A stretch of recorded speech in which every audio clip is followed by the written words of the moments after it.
সুন্নাত নয় শুধু দাওয়াতের মেহমান, সুন্নাত নয় শুধু খাওয়া শেষে মধুপান, আরো কিছু সুন্নাত আছে তুমি জানো কি?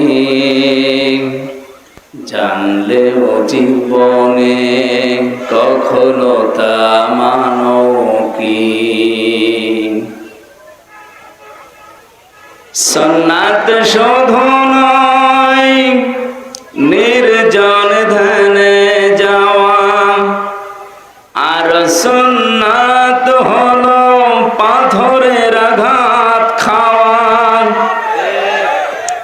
সুন্নাত শুধু নয় মাজলুম সহায়ক, জালিমের প্রতিরোধ,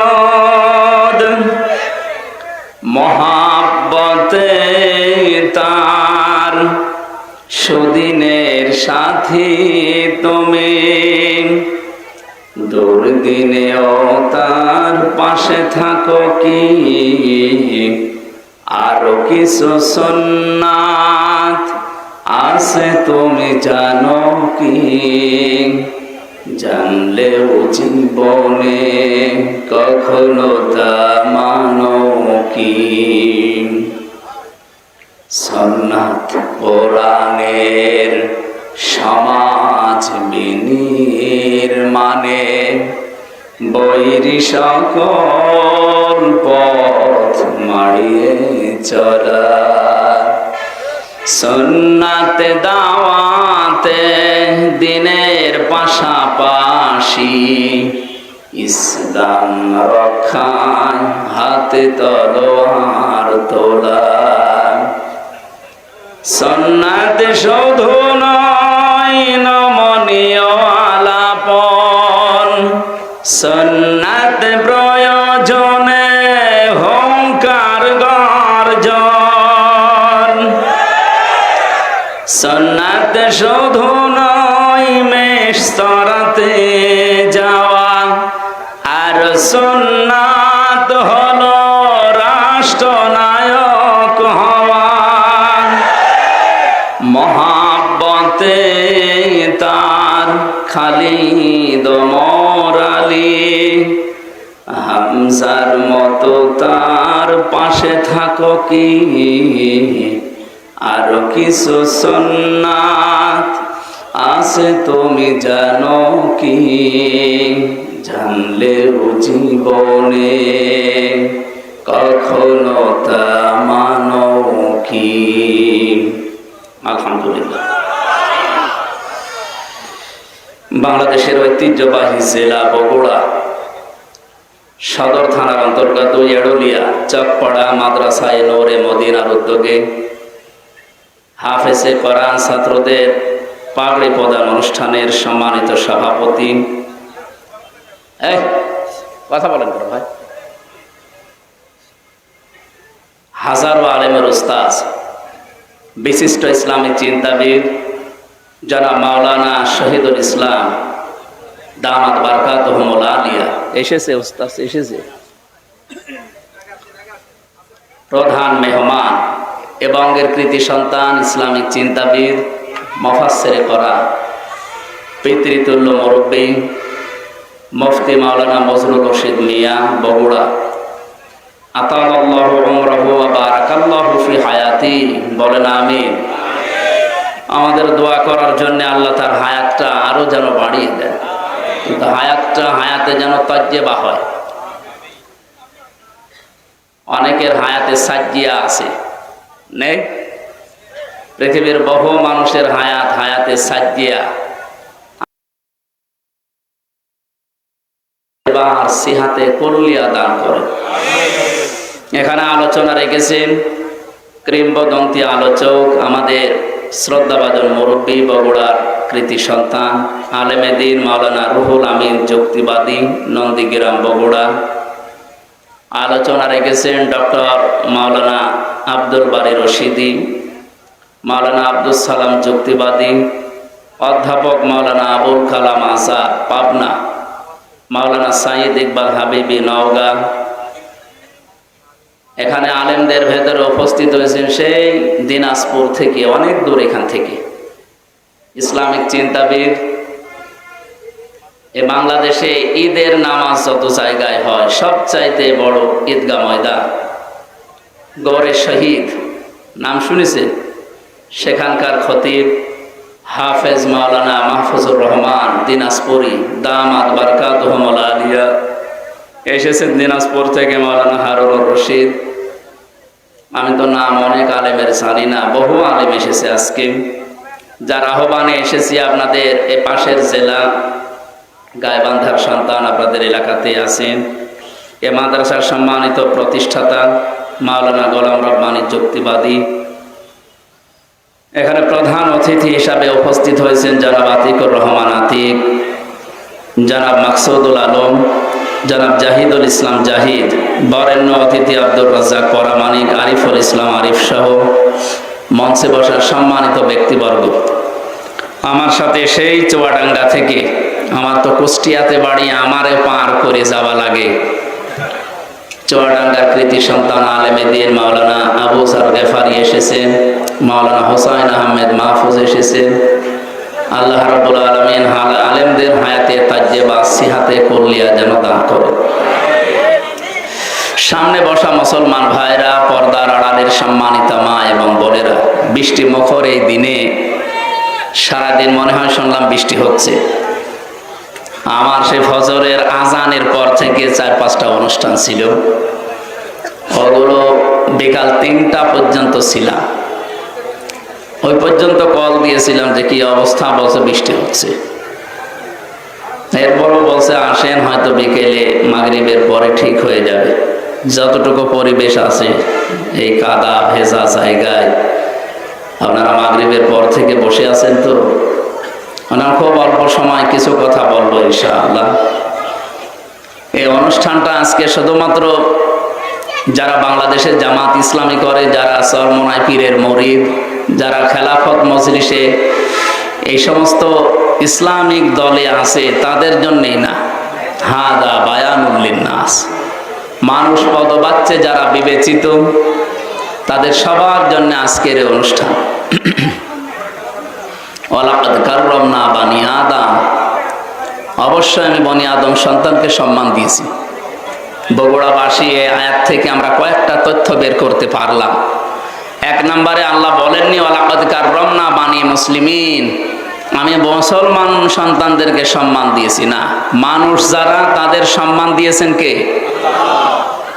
দুঃখজনক হলো সত্য, তামাম পৃথিবীতে আজ মানুষের সম্মান নিয়ে সবচাইতে বেশি সিনেমিনি খেলা হচ্ছে। বিশেষ করে মানুষ নামে কিছু অমানুষ আছে, তার ভেতরে নেতানিয়াহু একজন, মোদি একজন, ট্রাম্প একজন। কি কথা বলেন না? এগুলোকে মানুষ বলা যায় নাকি অমানুষেরা? পৃথিবীর নিকৃষ্ট মানুষের তালিকা আপনি দেখবেন ইন্টারনেটে, এদের যাদের নাম বললাম এদের নাম আছে। আরেকজনের নাম আছে, ওইটা বলা ঠিক না, এই জন্য বললাম না। এই যে মানুষগুলো, আমার মনে হয় আমেরিকা এই জাতে মাতাল হলো, ওরা যেহেতু তালে ঠিক আছে, এই কারণে ডোনাল্ড ট্রাম্প নামে এই লোকটাকে থামানো লাগবে। আপনারা প্রকাশ্যে মানবতা বিরোধী অপরাধ যারা করে, যেহেতু সারা দুনিয়ার মানুষকে সবক দিয়ে বেড়ান মানবতার, গণতন্ত্রের, যারা ফিলিস্তিনের অবস্থা কি করেছে তামাম দুনিয়া দেখেছে। সুতরাং আমেরিকার আমার মনে হয় এই মুহূর্তে উচিত এই পৃথিবীর নিকৃষ্ট জাতি এই ইহুদিদের পক্ষ না নিয়ে, তারা যেহেতু খ্রিস্টান, তাদের নবী হযরতে মুসা ঈসা আলাইহিস সালামকে এই ইহুদিরা তারা হত্যার দাবি করেছিল যে তাকে আমরা মেরে ফেলেছি। এমনকি তার মা হযরতে মরিয়ম আলাইহিস সালাম, তার চরিত্রের উপরে অপবাদ পর্যন্ত দিয়েছিল এই ইহুদিরা। তাই আপনারা নিজেদের জাতিকে, জাতির যারা কর্ণধার তাদেরকে যারা কলঙ্কিত করে তাদের পক্ষ অবলম্বন করবেন, এটা আপনার বিবেকে মেনে নেয়? এই জন্য বিবেক যদি কারো কাজে না লাগে ও কিন্তু আর মানুষ থাকে না। উলাইকা কালান আম, আল্লাহ তাআলা বলেন ওগুলো জানোয়ার, বালহুম আদল, তার চাইতেও খারাপ। এই ছেলে কি কথা বলেন?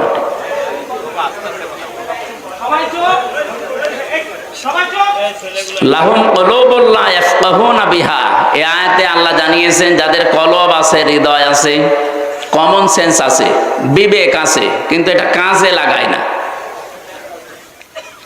এই মানুষগুলোর কথা বলতে বলতে আরো কয়েকটা ইন্দ্রিয় শক্তির কথা এখানে আছে। ওয়ালাহুম আয়ুনুল লা ইবসিরুনা বিহা ওয়ালাহুম আযানুল লা ইয়াসমাউনা।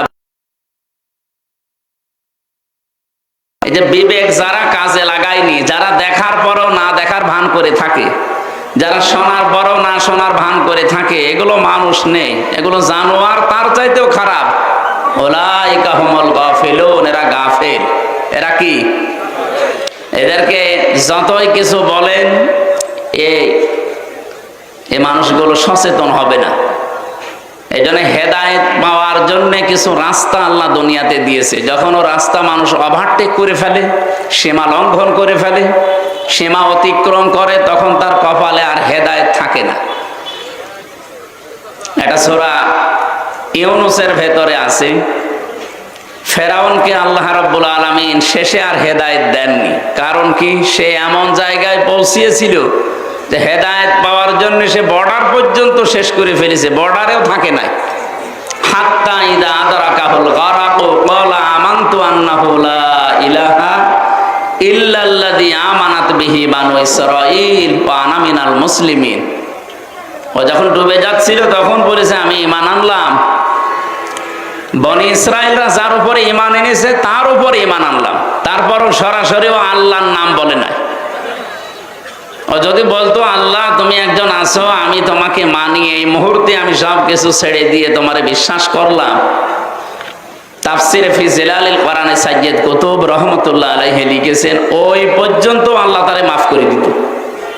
কিন্তু না, ও আর বলে না। লা ইলাহা পর্যন্ত বলেছিল, ইল্লাল্লাহ বলতে পারে না। ইল্লাল্লাযী আমানাত বিহি বানু ইসরাঈল, তারপরও সরাসরি আল্লাহর নাম উচ্চারণ করে না। আমরা এখান থেকে একটা জিনিস দেখি, বাংলাদেশে যারা কমিউনিস্ট আন্দোলন করে, আপনি দেখবেন সরাসরি তারা আল্লাহর নাম বলতে চায় না।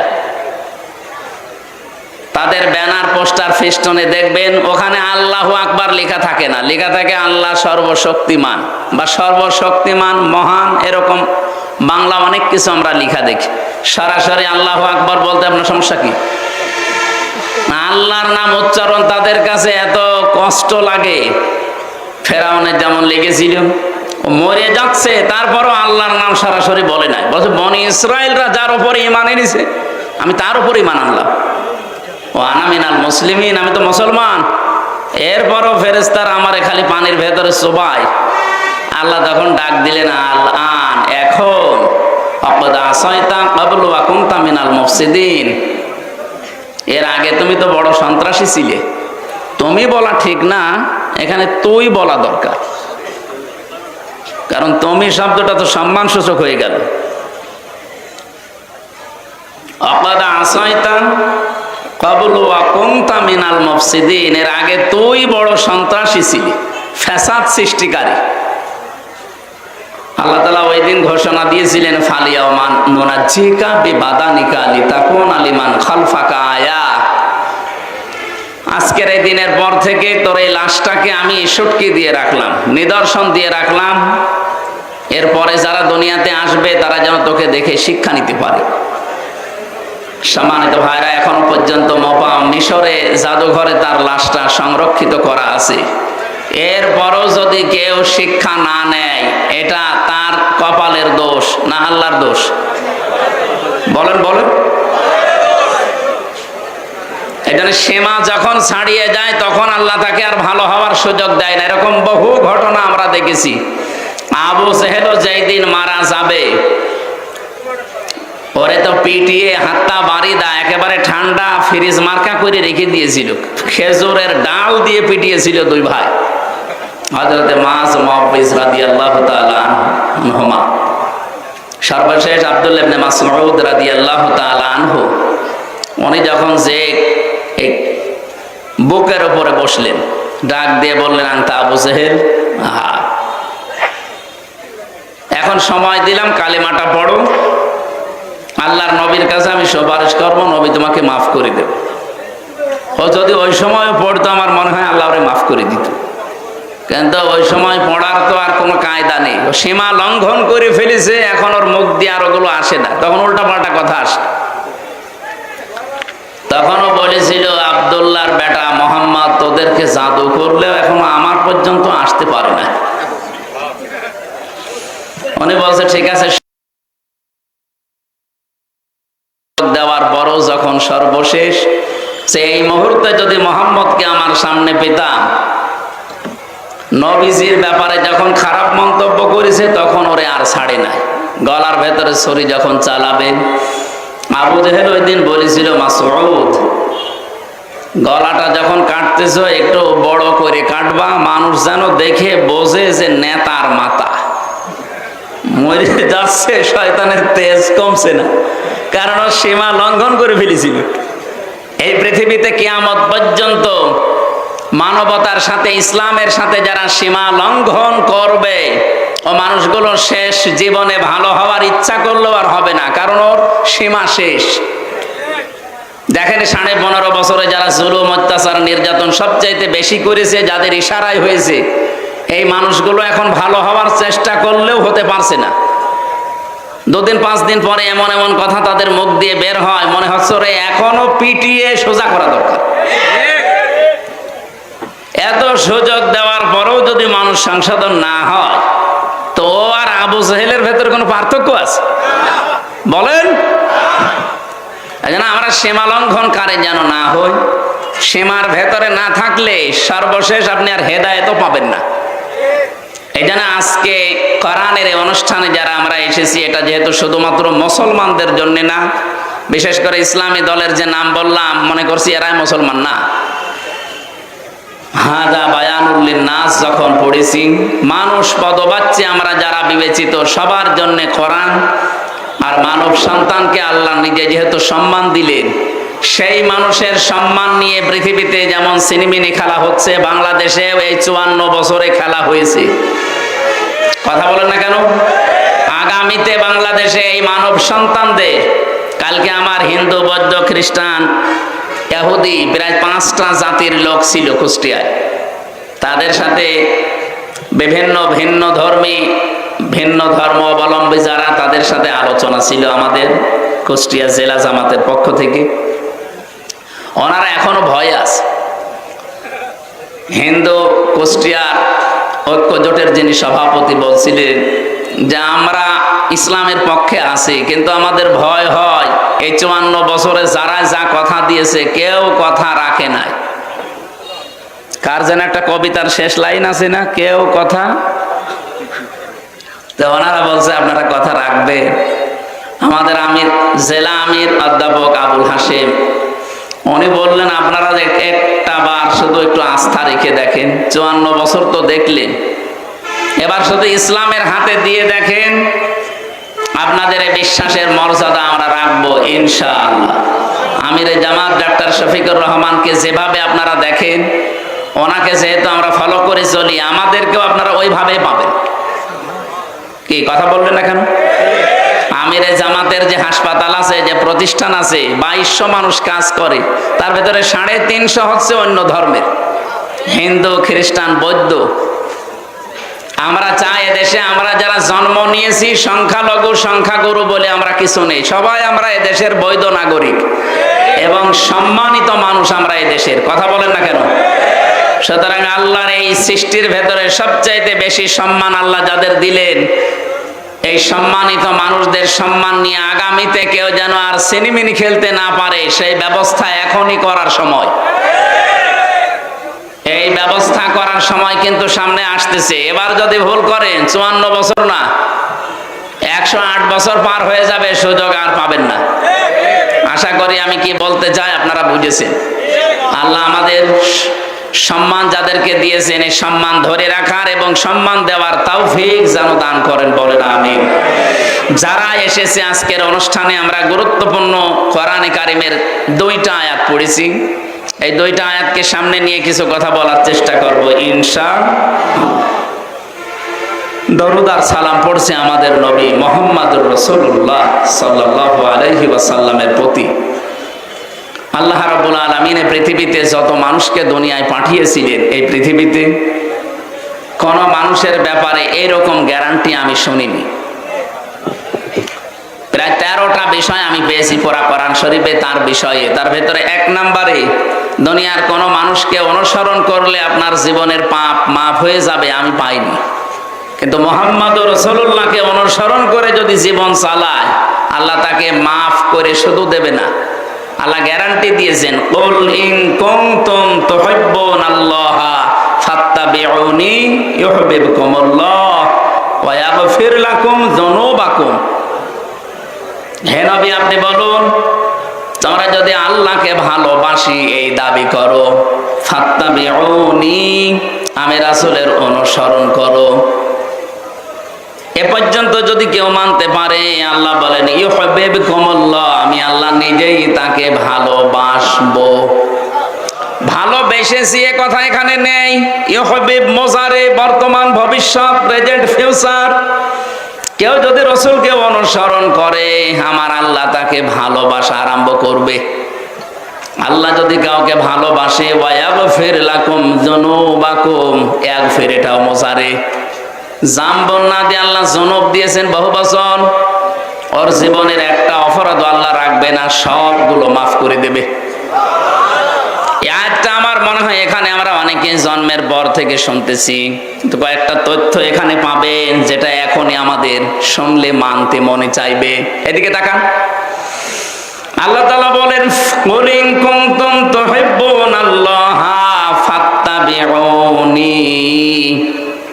নবী আপনি বলেন, যদি তারা দাবি করে যে আল্লাহ তোমাকে ভালোবাসি, এ দাবি আমাদের আছে না?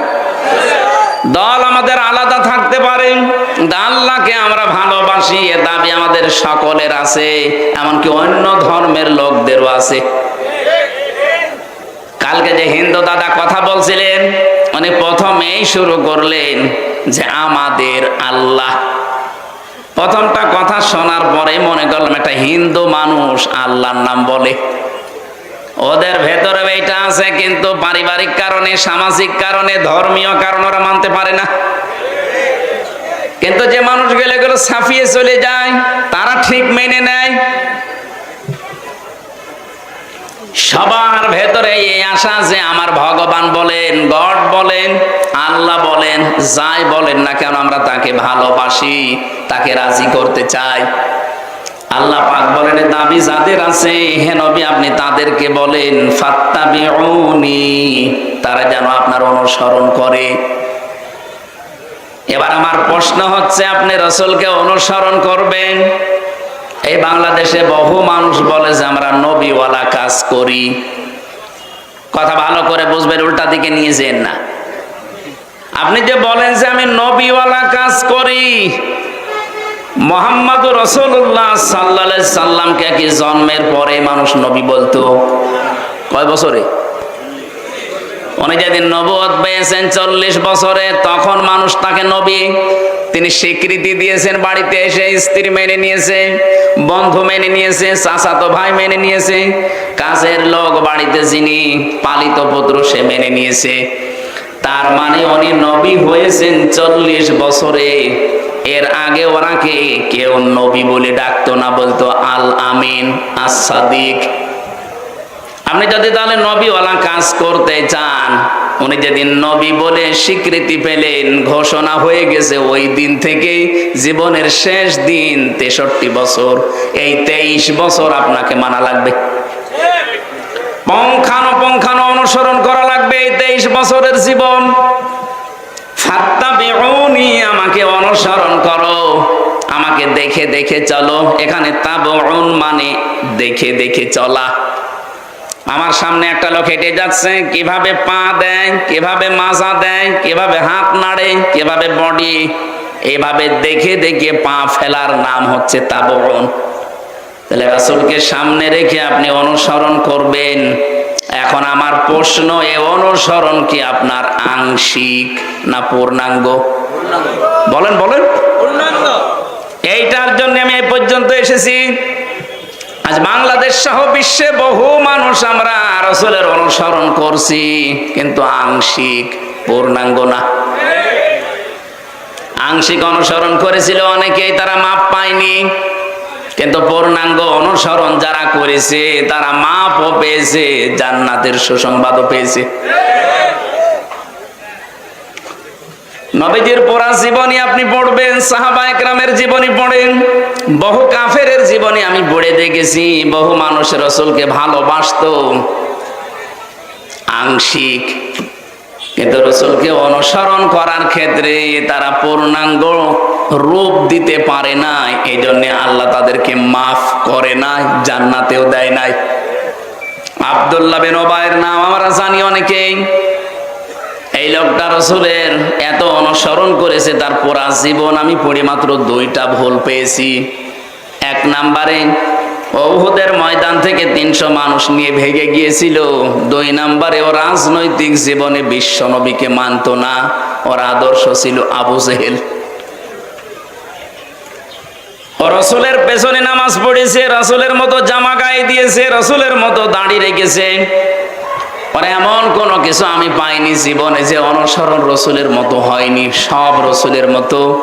শুধু রাজনৈতিক জীবনে বিশ্ব নবীকে নেতা মানে নাই, ওর নেতা ছিল, আদর্শ ছিল আবু জেহেল। এতটুকু কারণে যদি আল্লাহ তার জন্য আয়াত নাজিল করে জাহান্নামের ঘোষণা দিয়ে দেয়, আজ এই বাংলাদেশে যে মানুষগুলো অনুসরণ করছেন রাসূলকে আংশিক, পূর্ণাঙ্গ না, বলেন তো আপনাকে আল্লাহ কি এখনো ভালোবাসা আরম্ভ করেছে? না। ফাত্তাবিউনি, এ পর্যন্ত আপনাকে অনুসরণ করা লাগবে, আংশিক না, পূর্ণাঙ্গ। আপনার নাম রাখা থেকে শুরু করে একেবারে মৃত্যু পর্যন্ত। এই জন্য আয়াতে আল্লাহ জানালেন, ওয়াবুদ রাব্বাকা হাত্তা ইয়াতিয়াকাল ইয়াকিন। সূরা হিজরের 99 নম্বর আয়াতে আল্লাহ বলেন, হে নবী, আপনার রবের ইবাদত করবেন ওই দিন পর্যন্ত যতদিন আপনার কাছে ইয়াকিন না আসে। ইয়াকিন মানে মৃত্যু। ইয়াকিন মানে কি? যতক্ষণ পর্যন্ত আপনার কাছে মরণ না আসে আপনি ততক্ষণ ইবাদত করবেন। যেহেতু রাসূলের অনুসরণ করা লাগবে আংশিক না, পূর্ণাঙ্গ, তাহলে আল্লাহ আপনাকে ভালোবাসা আরম্ভ করবে, আরম্ভ করে নাই। তাহলে এখন আমাদের উচিত হচ্ছে আমাদের অনুসরণ করা লাগবে, মাথা থেকে পা পর্যন্ত, রান্নাঘর থেকে আন্তর্জাতিক জীবন পর্যন্ত। কি আংশিক, আংশিক না পূর্ণাঙ্গ? এই পূর্ণাঙ্গটা বলতে গেলে কিছু মানুষের মন পাওয়া যায় না। আমরা তো পূর্ণাঙ্গ অনুসরণের কথা বলি। আপনি যখনই পূর্ণাঙ্গ অনুসরণ আরম্ভ করে দেবেন, তখন আল্লাহ আপনাকে ভালোবাসা শুরু করবে। তাহলে এই দেশে যে আলেম, যে ইমাম, যে মুসলমান এখনো রাসূলুল্লাহকে পূর্ণাঙ্গ অনুসরণ আরম্ভ করে নাই, তাকে আল্লাহ ভালোবাসা শুরু বলেন না, করে নাই। আপনি পূর্ণাঙ্গ অনুসরণ আরম্ভ করার নিয়ত করেন, এখন থেকেই যদি আপনি কাজে লেগে পড়েন যে আমি এখন থেকে বিশ্ব নবীকে 40 থেকে 63, তিনি যেহেতু নবী ছিলেন এই সময়টা, আমি পূর্ণাঙ্গতাকে অনুসরণ করার সিদ্ধান্ত নিয়ে মাঠে নেমে পড়লাম। যখন নেমে পড়বেন তখনই আল্লাহ আপনাকে ভালোবাসা শুরু করবে। আর আল্লাহ যদি আপনাকে ভালোবাসা আরম্ভ করে দেয়, আল্লাহ বলেন ওয়াগফির লাকুম যুনুবাকুম, একটা গোনাও তো রাখবো না, পুরা জায়গাটা আমি আল্লাহ মাফ করে পরিষ্কার করে দেব। যেহেতু জামবন আল্লাহ দিতে পারতেন, জনব দিয়েছেন, একটা গোনাও থাকবে না। বাংলাদেশে বগুড়াতে যে থানা আছে, আপনি যদি কোনোদিন অপরাধ করেন দেখবেন ওই থানাতে চার্টে আপনার নাম লেখা হয়ে যায়। আপনি হয়তো মামলা থেকে অব্যাহতি পেলেন, থানা থেকে বের হয়ে চলে আসলেন, আপনার নাম কিন্তু মুছবে না, নাম থাকবে। আবার অপরাধ করবেন, আবার নাম উঠবে। আল্লাহ পাক বলেন আমি এমন ভাবে ওয়াগফির লাকুম যুনুবাকুম, গুনাহগুলো এমন ভাবে মাফ করে দেব, ওই জায়গাটা তো পরিষ্কার হয়ে যাবে, ফাঁকা থাকবে না। আমি আল্লাহ ওই জায়গাতে নেকি দিয়ে ভরাট করে দেব। এই যে নেকি দিয়ে ভরাট করে দেব, এটা কোথায় আছে? সূরা ফুরকানের 71 নম্বর আয়াতে আছে, 70 নম্বর আয়াতে ফাউলাইকা ইউবাদদিলুল্লাহু সাইয়্যাতিহিম হাসানাত। আল্লাহ পাক যেন কুদরতি আঙ্গুল এভাবে দিয়ে দেখাচ্ছে, ফাউলাইকা এই মানুষগুলো, এই বগুড়া চার মাথা না কয় মাথা এটা বেড়ুলিয়া, এই এড়লিয়া ময়দানে যারা বসে আছে এই মানুষগুলো কি, এ মানুষগুলো ইউবাদদিলুল্লাহ আমি আল্লাহ বদল করে পাল্টিয়ে দিচ্ছি, দেব। সাজ্জিয়াত এটা বহু বচন, হাসানাত বহু বচন। একটা গোনাও রাখবো না, যতগুলো গোনা মাফ হয়ে যাবে, পুরা জায়গাটা হবে নেকি দিয়ে ভরাট করে দেব। আল্লাহ এখানে পরে কয়েকটা নামও নিয়েছেন, ওয়া কানাল্লাহু গফুরুর রহিমা, আর সূরা ইমরান দিয়েছেন আল্লাহু গফুরুর রহিম। জোরে বল সুবহানাল্লাহ। তাহলে এমন একটা মানুষকে অনুসরণ করার কথা বলছি, যার অনুসরণে জীবনের অপরাধ একটাও আর থাকে না, সব মাফ হয়ে যায়, কিন্তু অনুসরণ করা লাগবে আংশিক না পূর্ণাঙ্গ। আমি আশা করছি আপনারা এটা মেনে নেবেন। মাথার চুল থেকে পা পর্যন্ত যেমন মেনে নিয়েছেন, রান্নাঘর থেকে আন্তর্জাতিক জীবন পর্যন্ত ঠিক এইভাবেই মেনে নেওয়া লাগবে। যারা এই অনুসরণ পূর্ণাঙ্গ করতে পারেন না, আপনি ব্যর্থ। আপনাকে আল্লাহ এখনো ভালোবাসা আরম্ভ করেনি। এরপরও যদি কারো কানে না লাগে কথা, আমার আর কিছু করার নেই, এ দায়িত্ব আল্লাহর উপরে দিয়ে দিলাম। সূরা হিজর থেকে যে আয়াতগুলো পড়লাম, আমরা শেষ নাম্বার আয়াতের ব্যাখ্যাটা কিছু সময় করতে চাচ্ছি, থাকবেন তো নাকি? হিজর মানে পাথর, হিজর মানে কি? আল্লাহ রাব্বুল আলামিন বলেন ওয়া'বুদ, ইবাদত করো, রব্বাকা তোমার রবের। কতদিন পর্যন্ত করবা? হাত্তা যতক্ষণ পর্যন্ত ইয়াতিয়াকাল ইয়াকিন তোমার কাছে মরণ না আসে। এই আয়াত থেকে আমি কয়েকটা প্রশ্ন বের করি। আল্লাহর ইবাদত করা লাগবে যেহেতু মরণ পর্যন্ত, বলেন তো বাংলাদেশে সব জায়গা ইবাদত করার মতো পরিবেশ আছে? বলেন বলেন। হ্যাঁ, ব্যক্তিগত জীবনে আপনি হয়তো কিছু মানতে পারেন, পারিবারিক জীবনে কিছু মানতে পারেন, তো সামাজিক জীবনে, রাজনৈতিক জীবনে, অর্থনৈতিক জীবনে, ধর্মীয় জীবনে গিয়ে, আন্তর্জাতিক জীবনে, রাষ্ট্রীয় জীবনে আমার মনে হয় ইসলামকে পূর্ণাঙ্গ মানা সম্ভব। এটা সম্ভব হবে তখন এই ইবাদত, ওইগুলো পারিবারিক জীবনে যেমন ইবাদত আছে, ব্যক্তিগত জীবনে যেমন ইবাদত আছে, রাজনৈতিক জীবনে, অর্থনৈতিক জীবনেও ইবাদত নেই। এখানে বহু মানুষ আমরা আছি শুধু ব্যক্তিগত আর পারিবারিক জীবনের ইবাদতটা করি।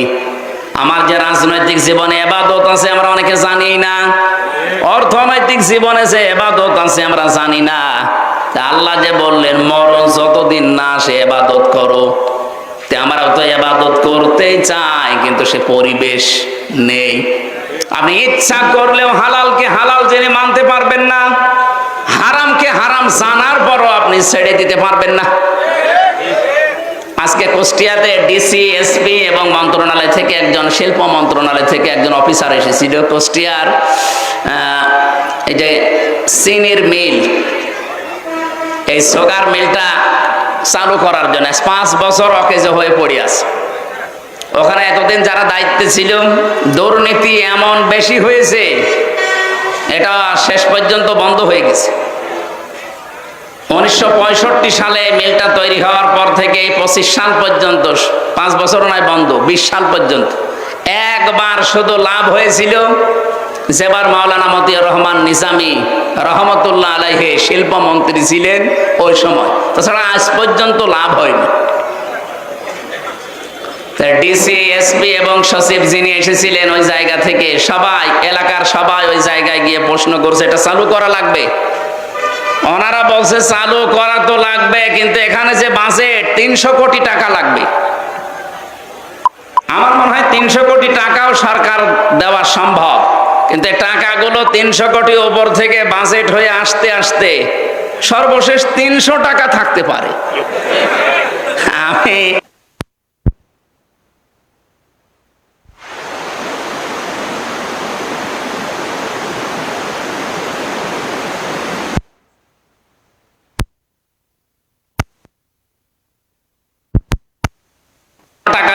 বাজেট হয়ে আসে, এই সলিমদ্দি পর্যন্ত আসতে আসতে আর 3 টাকা থাকে।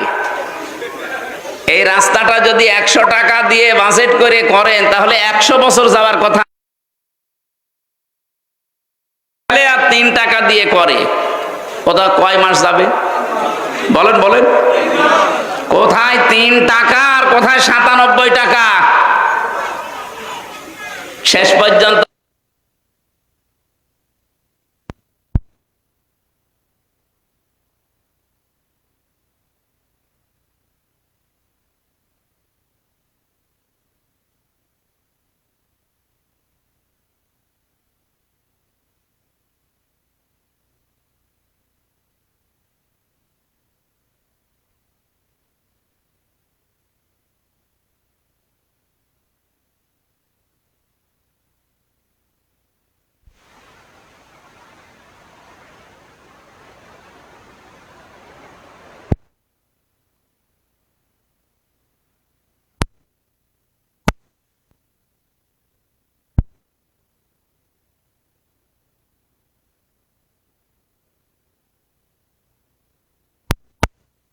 মিল কিয়ামতের আগ পর্যন্ত আর দাঁড়াবে? এই জন্য আমাদের উচিত হচ্ছে, আমি যেটা এখান থেকে বোঝাতে চাই আপনাদেরকে, ইবাদত করার মতো পরিবেশ এখানে নেই। ডিসি সাহেব প্রায় 7-8টা পয়েন্ট বলছিল যে আমি চালু করতে পারছি না, এটা শুধু আমার হাতে না, এখানে আরো অনেক ডালপালা আছে। যেন হালালকে হালাল পন্থায় এনে কাজে লাগাবেন, পারছেন না, কারণ রাষ্ট্রে ইবাদত করার মতো সেই পরিস্থিতি নেই। এজন্য আমাদের উচিত, আমরা এমন একটা দেশ গড়তে চাই যেখানে আমরা নির্বিঘ্নে ইবাদত করতে পারি।